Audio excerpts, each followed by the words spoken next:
Bidisha mini ব্লগলৈ স্বাগতম জনাইছোঁ। আহকচোন আজি পথাৰৰ পৰাই মোৰ মিনি ব্লগটো আৰম্ভ কৰোঁ। কোনে কোনে বাৰু খেতি কৰিছে বা খেতি কৰিব, মই কিন্তু খেতি কৰি ভালেই পাওঁ আকৌ দেই। সেইকাৰণে গৰমতো হাত দীঘল চোলা আৰু গামোচা লৈ ওলাই আহিছোঁ।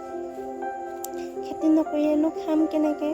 চৰকাৰে ইমান দাম বঢ়াইছে, চাউলৰ দাম, দালিৰ দাম, চবতে দামেই।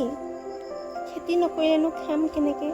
কোনে কোনে বাৰু খেতি কৰিছে ক'বচোন। আমাৰ ফালে কিন্তু এইবাৰ চবেই খেতিত নামিছে, যিবোৰে নকৰে সেইবোৰ কৰিবলৈ ধৰিছে, দাম যি কৰিছে। আৰু কোনে কোনে খেতি ভাল পায়, মই কিন্তু ভালেই পাওঁ খেতি কৰি।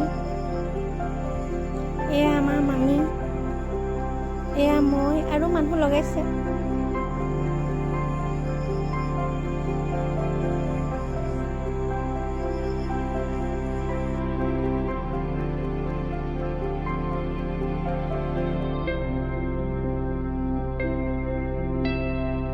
আপোনালোকৰ ফালে চাউলৰ দাম কেনেকুৱা বা ক'বচোন বাৰু, মোক জনাব। আমাৰ ফালে কিন্তু কঠীয়াবোৰ এনেকৈ বেনি গাঁঠি থোৱা হয়, আপোনালোকৰ ফালে কেনেকৈ থোৱা হয় নাজানো। এয়া আমাৰ মামী কঁকাল বিষ, কঠীয়া তুলিব নোৱাৰি, টুল এখন পথাৰতে পাৰি লৈছে, পাৰি বহি আছে।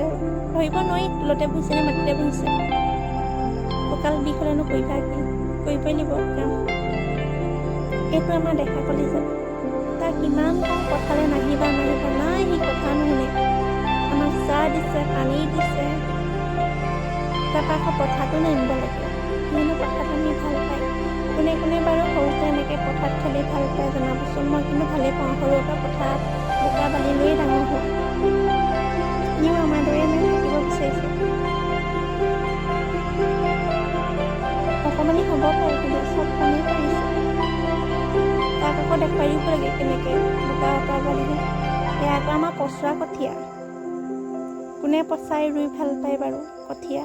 আমাৰ ইয়াত দুপনি কিনাও মাটি যে পচাই ৰুৱে। সি থৈছেগৈও মুঠি মুঠি কৰি। ভিডিঅ'টো চাই কেনেকুৱা পালে বাৰু জনাবচোন। ভিডিঅ'টো চাই ভাল পালে লাইক, কমেণ্ট, শ্বেয়াৰ কৰি দিব। ধন্যবাদ।